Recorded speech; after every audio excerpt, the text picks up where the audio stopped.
Argentina, a place that shouldn't cry for you because you never left it. The land of the passion of the tango, the exquisite flavours of mouth-watering wines and steaks. A country awash with a passion for motor racing. The Argentine Grand Prix has been hosted on 21 occasions, as recently as 1998, whilst 22 Argentinians have started a Formula One race. That legacy goes all the way back to the first ever F1 race, the 1950 British Grand Prix, when Juan Manuel Fangio's Alfa Romeo ran second before an oil pipe broke. He was a winner next time out in Monaco, and the man known as the Maestro would go on to dominate the first decade of Formula One.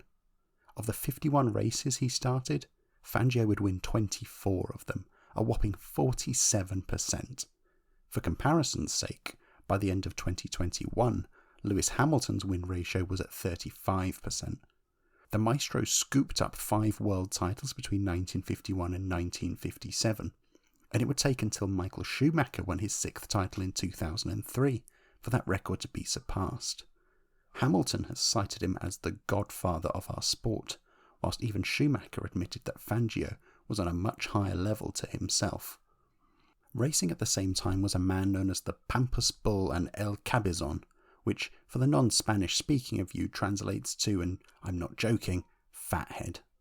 José Froilán González. Famed for his exuberant and sideways style whilst in the car, and his wrestler-like physique outside of it, González took Ferrari's first ever F1 win at the 1951 British Grand Prix, as part of a run of 5 consecutive podiums with the prancing horse. After 2 less successful years with Maserati, he returned to Ferrari for 1954, and another British Grand Prix win came his way, en route to a championship runner-up spot behind Fangio, by 16 6/7 points. Yes, that was a thing back then. That was his last full season, and the remainder of his time in F1 was dedicated to sporadic Argentine Grand Prix appearances. When he retired, the Argentine Grand Prix vanished too. Fangio's protege and rising star Onofre Marimon should have filled the gulf when Fangio and González left, when he took over as Maserati team leader in 1954. But tragedy struck during practice for the German Grand Prix, when Marimon was killed in a crash, marking the first time a driver had been killed at a Grand Prix weekend. So Argentina waited for a racing hero once more. But when they found one, it was more than worth the wait. Carlos Reutemann arrived with a bang in 1972, when he took pole on his debut at the returning Buenos Aires circuit, and over the next decade he firmly established himself as one of the leading figures in F1 and one of the most talented racers of his generation. 12 race wins, 45 podiums, and 4 times ranked in the top 3 of the World Championship, delivering success to legendary marques like Ferrari, Williams and Brabham. Perhaps what was most engaging about Reutemann for the fans was that you never knew which Carlos would arrive at a race weekend. At his best he was untouchable, and at his worst he was overwhelmingly mediocre. Nowhere was that more apparent than the weekend of the 1981 Las Vegas Grand Prix, the season finale, where, having led the championship after 12 of the previous 14 rounds, Reutemann needed just a 5th place finish to secure the title over Nelson Piquet. Reutemann took pole, but by the end of lap 1 had slumped to 5th. He was out of the points by lap 3, and eventually trundled home in 8th, lapped. Piquet took 5th, and with it the title by a single point. Just 2 races into 1982, the F1 world was rocked when Reutemann announced his retirement, citing the ongoing Falklands War and the tension of an Argentine racing for a British team as a reason to distance himself from F1. And since Reutemann would go on to serve as a politician, it might well have been a decision made with an eye on the future.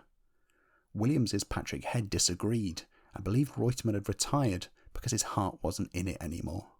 Whatever the reason, Argentina now had no F1 driver for the first time in over a decade, and the Grand Prix quickly disappeared from the calendar too. All of a sudden, that was it for the glory years of the Argentine racers. And whilst across the next 20 years a new wave of Argentine drivers rose up, their F1 tenures came and went in the blink of an eye, lasting about as long as a Ferrari engine does in this day and age. Now, 2 decades since an Argentine last started a Grand Prix, I want to pose the question, what went wrong for these latter-day Fangios and Reutemanns? How did such a successful nation go from the top of the world to the back of the field to not even on the grid at all? With Reutemann gone, Argentina was desperate for a new hero to cheer upon. So who better to help out than the most legendary Argentine of all in Fangio? No, the maestro wasn't about to make a comeback in his 70s, but his keen eye for talent might hone in on, say, a new protege? Santa Fe's Oscar Larrauri had started racing late at 20, but had swept to several regional karting titles in the late 70s. By 1980, he was in Europe to take a crack at European Formula 3, won the previous year by future F1 legend Alain Prost. 11th in his first year, he was 5th in 1981, before a dominant 1982 with Euro Racing, taking 7 wins en route to the championship.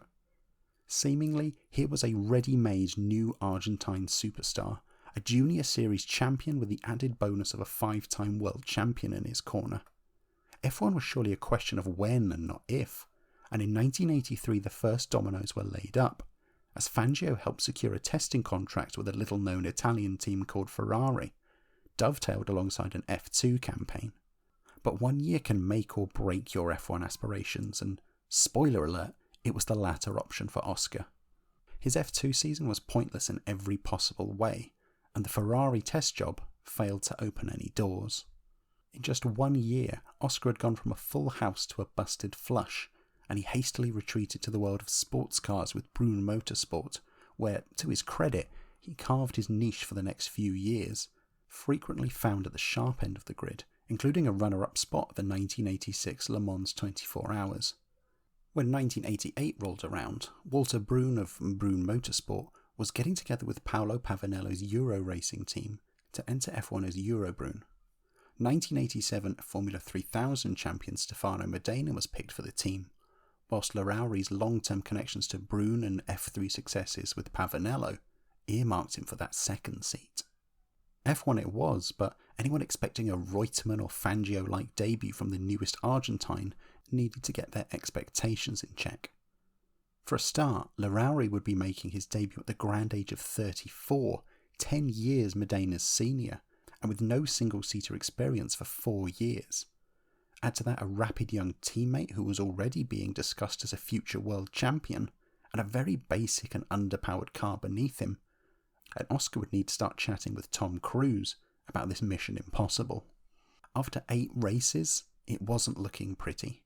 Barring a sensational 18th on the grid in Monaco before brake problems put him into the wall during the race, one only needed to check the back of the grid to find Larrauri.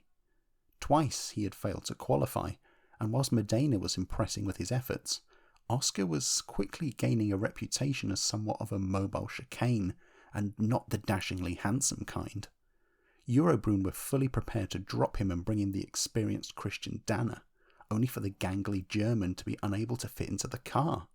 So Oscar got to see the year out, but the amount of time he'd spend on track would gradually evaporate. His struggles were only exacerbated by Eurobrune's inability to develop the car, resulting in 7 more DNQs in the remaining 9 rounds, 3 times slowest of all. Eurobrune downsized to a 1-car outfit for 1989, and it wasn't much of a shock when they told Larrauri, "You're being let go, your department's being downsized, you're part of an outplacement, we're going in a different direction, we're not picking up your option." Maybe it was for the best, because Brune was growing increasingly uninterested in F1, and the new car didn't appear until halfway through the season, and proved just as dreadful if not more so than last year's. New driver Gregor Wojtek lasted 11 races before quitting, and with no options, somewhat surprisingly, faithful Oscar was called back in to finish out the season. But in a year with 39 cars attending each race weekend, and the need to whittle that figure down to 30 before qualifying, Oscar never made it beyond the dreaded Friday pre-qualifying, with his best effort in Estoril 1.5 seconds away from getting into qualifying. Eurobrune were the only team out of 20 to fail to start a race that year. Roberto Moreno and Claudio Langes came in for 1990, and now it was officially over for Oscar Larrauri and F1. It was back to sports cars and touring cars, where he picked up 3 South American touring car titles in 4 years, between 1997 and 2000. But whilst the population of Argentina wept and cried, "That boy was our last hope," a wizened old man looked to the stars and said, "No, there is another." For in Arrecifes, west of Buenos Aires, where old fathead González had hailed from, was another young talent whom Argentines will still vehemently argue is their best driver since Reutemann, and that the memories of his time in F1 are a travesty to his ability. His name was Norberto Fontana. Fontana rose rapidly through the karting ranks in Argentina, and by 1991, at just 16, he was national champion. By 1993, he had moved across to Europe and was sweeping to success in a host of Formula Ford categories across the continent. An impressive maiden season in German Formula 3 in 1994 left him 6th overall, and he proceeded to knock the socks off rivals Ralf Schumacher, Jarno Trulli and Alex Wurz the next year with a dominant title run. 10 poles and 10 wins from 14 races marked him as hot property, and even kart champions Chip Ganassi was sniffing around. But F1 was where Norberto wanted to be, and by the end of 1994, he'd caught the eye of one Peter Sauber, who offered Fontana a test with Sauber at the end of the year. Norberto impressed, and was signed up as Sauber's new test driver, with the added bonus of Red Bull sponsorship for his dominant 1995 year. So if the likes of Chip Ganassi were considering Norberto for a drive in 96, surely F1 would be an option too, especially given that there was a vacant seat available at Sauber. Not quite. It became clear quite early on that despite Norberto's position of being a test driver, very little testing and or driving was anticipated from him. Partly it was due to budgets, but also Sauber's own attitude towards the test driver role, wherein Sauber testers were given far fewer opportunities compared to equivalent roles at similar level teams. And so rather than being given an opportunity to develop, learn and integrate himself into the team at F1, Norberto was left on the shelf, but equally couldn't afford to quit the team, for it was his only foothold into F1. Sauber's selfishness stagnated his career, and with little else to do, Norberto headed to Japan to race in Formula Nippon for 1996. As fate would have it, Schumacher followed him there, and oh how the turns were tabled, as Schumacher took the title, whilst Fontana was only 5th, and had to watch as Schumacher promptly waltzed into a drive at Jordan for 97, and Fontana was still stuck on the sidelines. 1997 rolled around and still Norberto's test car was gathering dust at a perilous rate. Again he raced in Formula Nippon, and whilst he improved to 3rd, he only scored a quarter of the points of dominant series champion Pedro de la Rosa. Things weren't going much better for Sauber's racing efforts that year. Sauber had quickly gained a reputation since their debut in 93 as a one-car operation, preferring to concentrate all their efforts on ensuring the lead driver was as competitive as possible, and leaving their second driver as a mere afterthought. Never was that more apparent than in 97. The team's lead driver Johnny Herbert had scored 2 fourths and a 5th from the opening 7 races, whilst across the garage, Nicola Larini had scored 1 point before quitting the team after 5 races, citing terrible team ambiance and presumably disheartening feng shui. Replacement Gianni Morbidelli had struggled in the 2 races after, and given the level of experience both drivers had in F1, few thought it was a talent-based issue. The week before the French Grand Prix, Morbidelli suffered an accident whilst testing and broke his arm, and with no other options available to them, it was time for Sauber's longtime tester in inverted commas, Fontana, to make his F1 debut. Once more, as with Larrauri, expectations needed to be put in check. Aside from the aforementioned Sauber car disparities, this was also a car he'd not driven all year, and his promotion to a race seat was only on a race-by-race basis, which if his ongoing rejections from the team to do any testing was anything to go by, heavily suggested that the team didn't particularly want him there. Not the supportive environment a young star needs to be making his debut in. He tried his best, but his lack of time in the car showed early on. Whilst others were feathering the throttle through the fast first corner, commentator Martin Brundle was quick to highlight that Norberto was fully lifting off. That lack of confidence led to only qualifying in 20th, 1.5 seconds off Herbert. Come race day, there was a clash with Mika Salo at the first corner, before ending his day in the gravel trap on lap 40, as the rain began to fall. Unimpressed, Sauber tried their darndest to recruit anyone who wasn't called Norberto Fontana for the next round, even calling up Brundle, who sensibly turned them down. So back in the car went Norberto, with even less assurance that he was even wanted there. Perhaps that warranted another nervy and careless display from him. 14th in qualifying became a back-of-the-grid start when he missed his mandatory weight check and was promptly disqualified from qualifying. And then in the race, he mistakenly passed 2 cars under the safety car, earning a finger wagging and a suspended 1-race ban. Even his right leg conspired against him, for Norberto claimed it was becoming increasingly numb as the race went on, but he soldiered on to finish 9th, albeit out of 10 finishers. There was time for one last outing at Hockenheim, and given Norberto's German F3 triumphs previously, he had every reason to be confident on going out with a bang and erase any memories of those initial struggles. But 5th in first practice, became 14th by the second, before slumping to 17th in qualifying, though only half a second from Herbert. A spin in the race and a near-miss incident with David Coulthard eventually resulted in 9th once more, out of 10 again. Now recovered, Morbidelli went back in the car, but a heavy crash whilst qualifying at the Japanese Grand Prix ruled him out of the season finale in Jerez, and so there was one final chance for Norberto.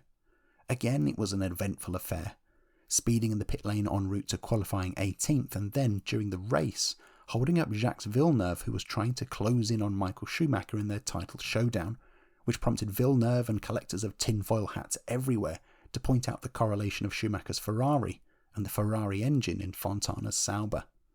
He eventually finished in 14th, with an easily missed overtake on the Tyrrell of Jos Verstappen, showing that he still had that racing mojo. Sauber might have lost all interest in Fontana, but that didn't mean his F1 career was over. A seat was available at Tyrrell, and whilst Formula Nippon rival De La Rosa and his several millions of Repsol backing had been in the frame, he elected to spend the year testing with Jordan. Peter Sauber wasn't about to offer any glowing recommendations, but his right-hand man Max Vital recommended Norberto to Ken Tyrrell, who began seriously considering Fontana for 98. So much so that Norberto even signed a draft contract.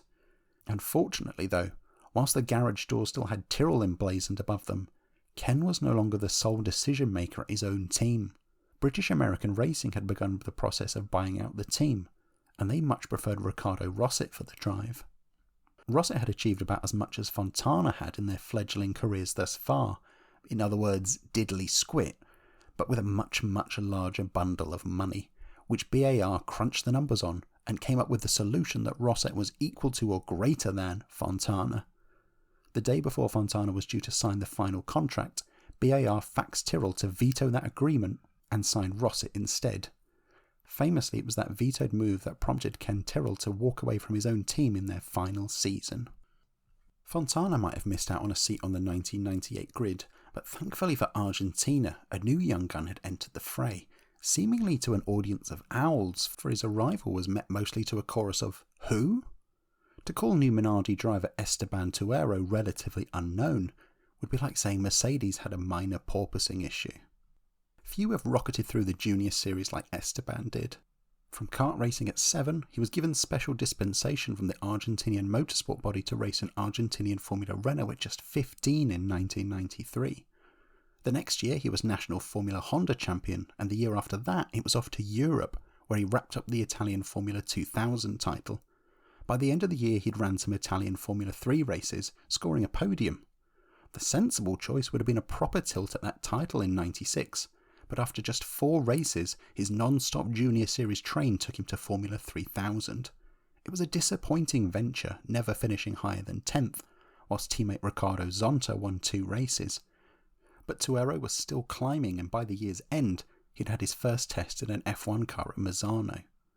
1997 had brought up a team-up with Fontana in Formula Nippon, but it was just as tough a time as Formula 3000 had been, and after just 6 races and 1 point, he quit to focus on gathering the funds for a leap into the big leagues. And so, by 1998, he'd made it into F1 with Minardi at just 19 years old. In the modern day and age of Max Verstappens and Lando Norrisi, that might not sound like much, but at the time, Esteban was the 3rd youngest driver ever to enter an F1 race, and only the 4th 19-year-old. If you've received whiplash listening to the speed of which Esteban had traversed through the junior formula, you'd be forgiven, for plenty others had similar concerns and worries over his lack of experience. Initially, he failed to meet any of the mandatory super license requirements, whilst Brundle was back with his 2 cents, this time voicing his worries over whether Tuero would be able to qualify for any races, and even if he did, how often he'd be lapped doing so.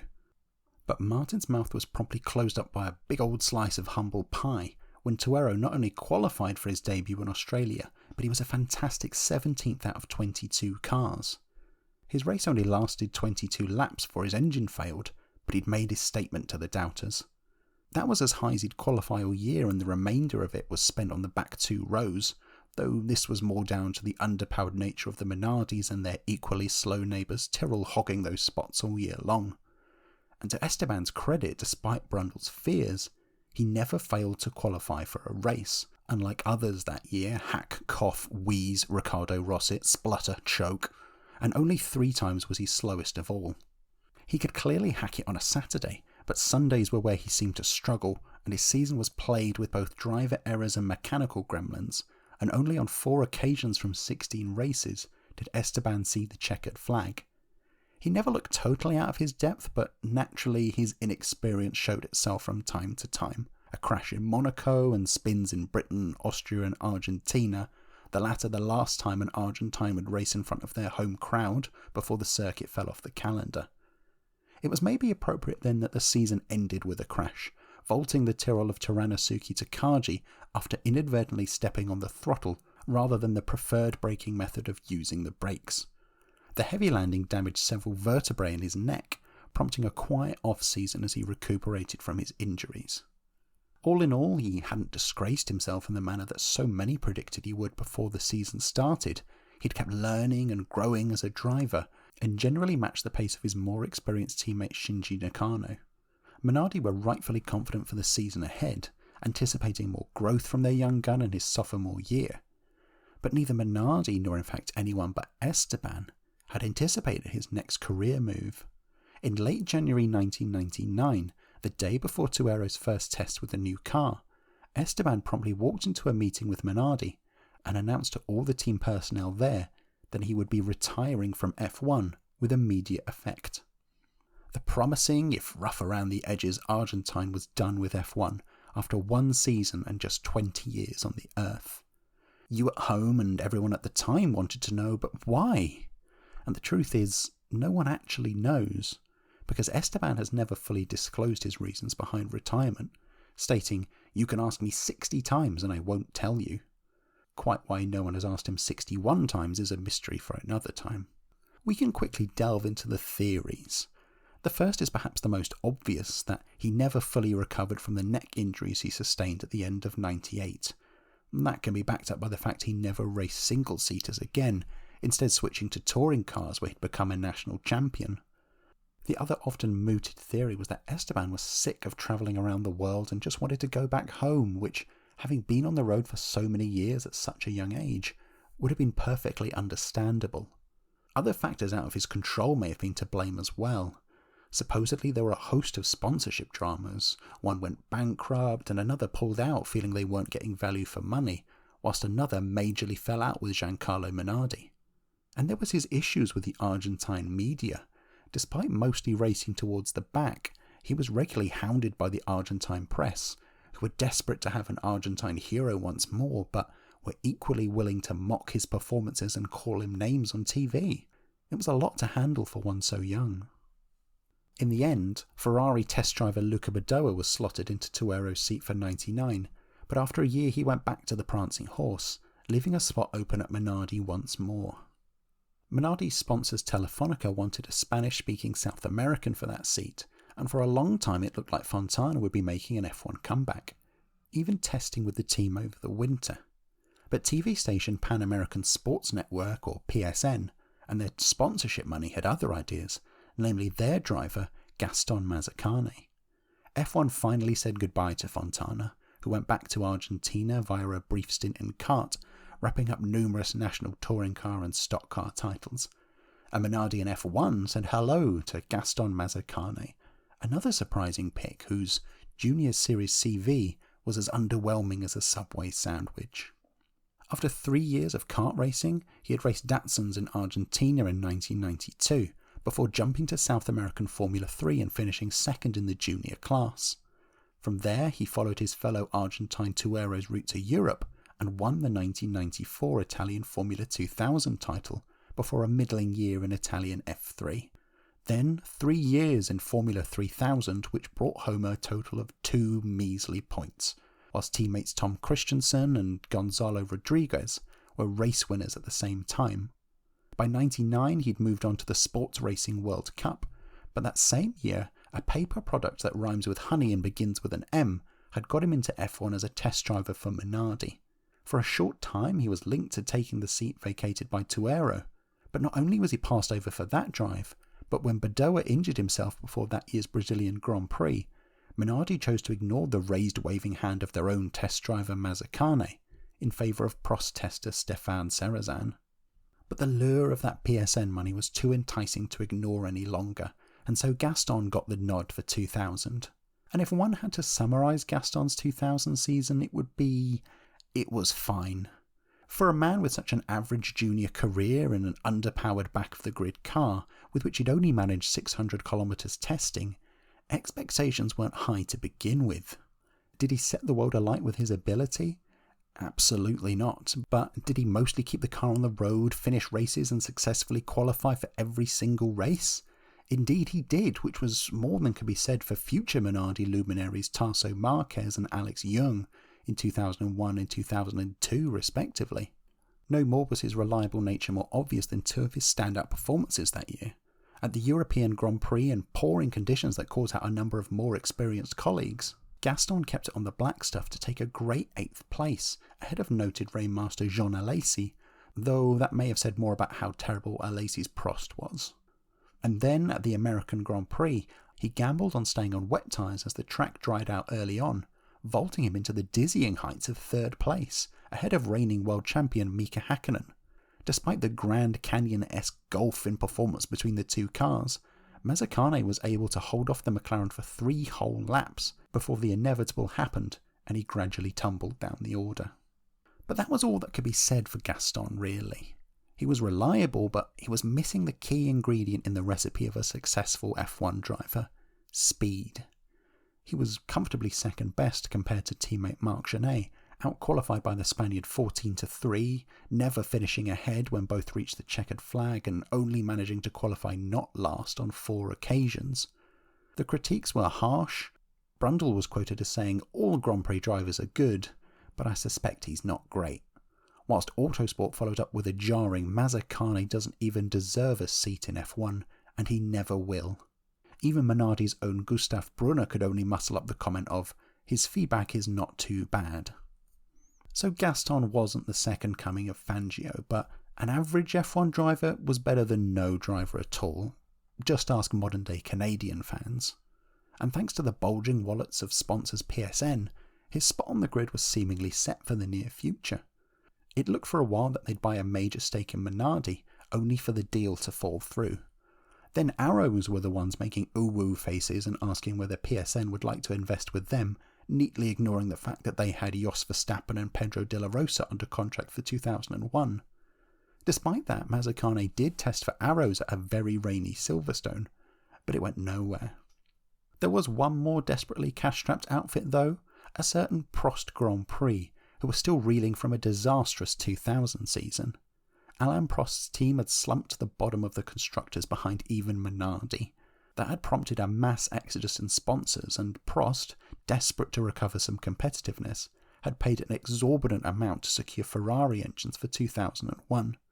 Someone needed to foot that eye-watering bill, and after the well-backed Pedro Diniz had opted to take up a team management position at Prost rather than a race drive, there was a lovely, juicy F1 seat for anyone willing to pay for it. Mazzacane was the obvious candidate and promptly signed up. It looked like it had been a good move for Gaston. Teammate Jean Alesi was setting some blistering times in pre-season testing, which suggested a more competitive car than last year, and maybe even a sniff at some points.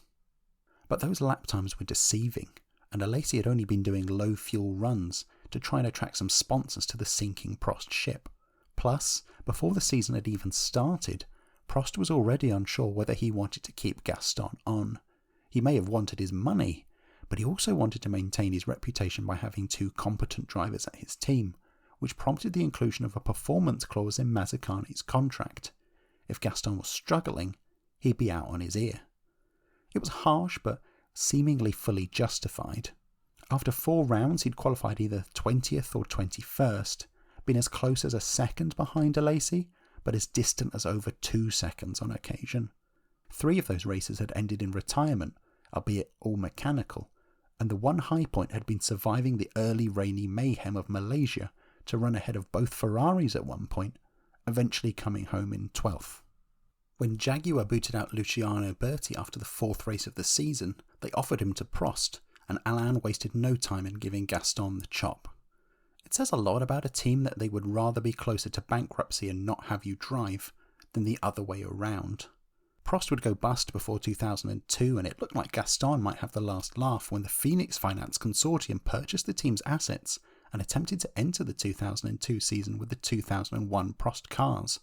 Gaston was signed to drive, but the FIA ruled the team had not paid the $48 million entry fee for new teams, and after a slinging of words between the two parties, Phoenix were eventually banned from F1.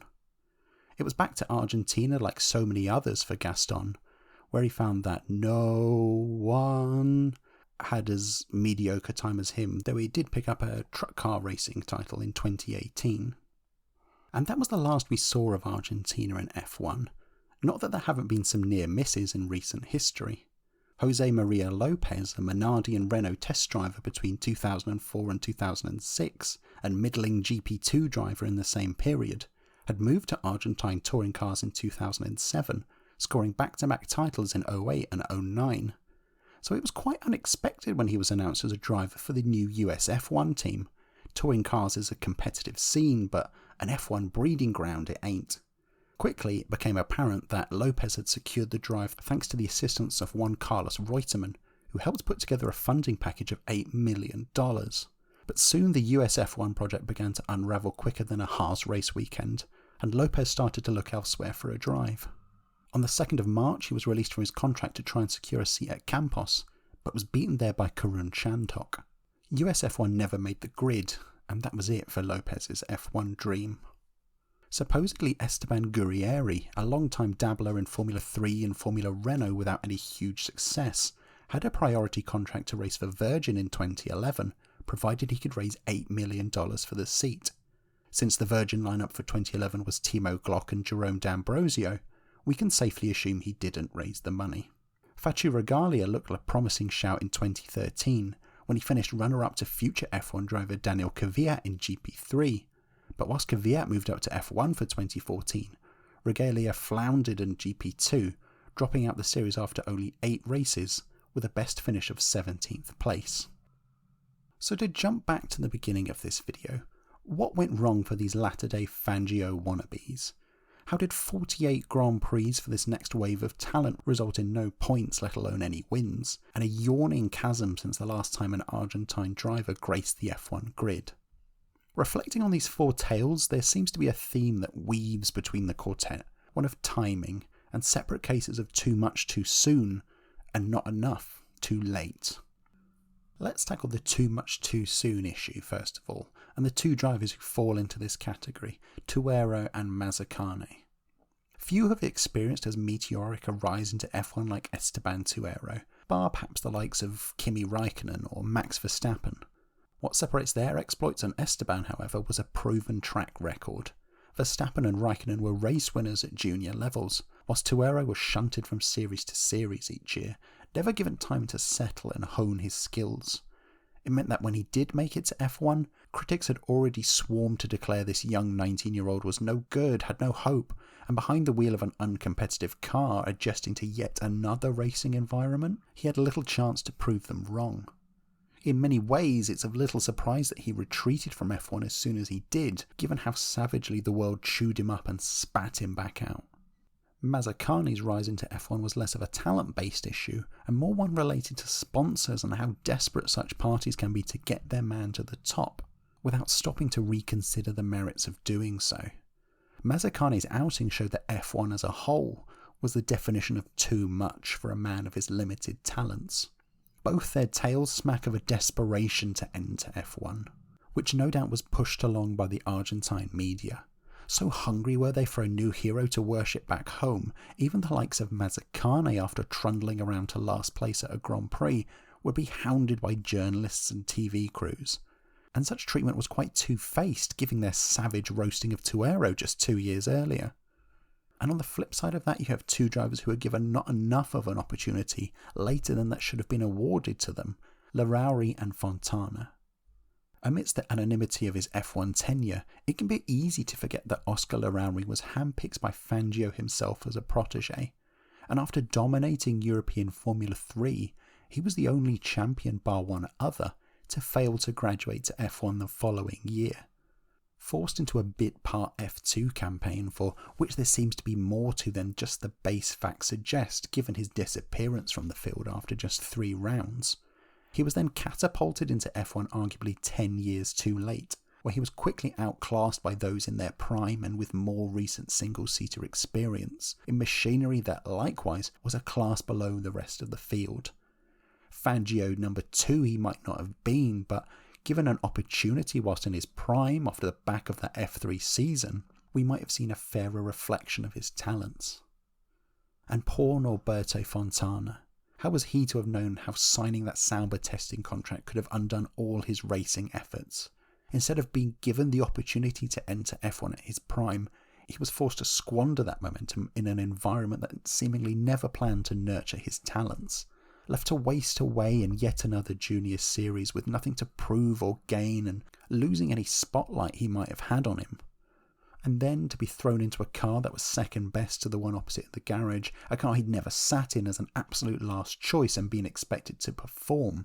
And when that unsurprisingly failed to pay dividends, he was never rewarded a richly deserved second opportunity just because he had less money than his rivals when trying to come back with Tyrrell or Minardi. Neither operations would have offered a competitive environment, but surely they would have offered a supportive one. What went wrong?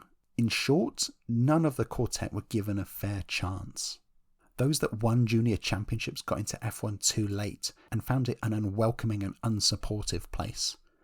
And those maybe less qualified were catapulted through the ranks before they were ready, at the behest of a hungry media and sponsorship 2-for-1 deal. In that they differed. In common, each driver was in the wrong place at all the wrong times. The result of which was a conspicuous lack of success that was never possible in such environments, and unfortunately led to more damage than it did any good. For as quickly as those stars faded from the view of the F1 world, so too did any hope for the next generation to follow. The lack of Argentine success meant there was no role model for the generation after Fontana, Tuero and co. Compared to a nation like Finland perhaps, which has regularly provided a roll-on, roll-off conveyor belt of talent, from Rosberg to Häkkinen to Räikkönen to Bottas, the failure to succeed from the Argentine quartet could be argued to have led to a stagnation in as much new talent. That's not to say an Argentinian will not be inspired by Hamilton, Verstappen or Leclerc, but if an Argentine was duelling for this year's world title, there'd be a lot more inspired youngsters in that nation, especially with the inevitable increase in TV access and even a return of the national Grand Prix. For, with no national hero, there's no national interest, and as we've seen repeatedly, that leads to no Grand Prix. That's another part of inspiring the next generation, giving them an opportunity to be inspired up close and personal to the roar of the 20 of the fastest drivers in the world.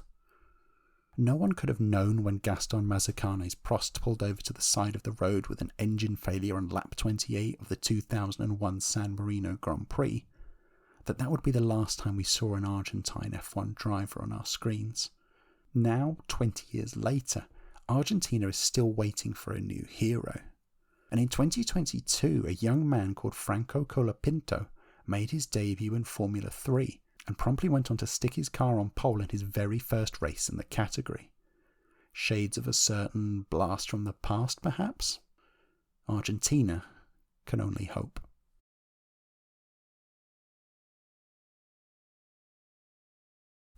Hey, thanks for watching. If you like this video, consider pulling into the pitbox of my channel, bolting on the tyres of hitting that subscribe button, and tearing off the fresh visor of hitting the like button. I've had word from the pit wall that it's the best strategy available for you.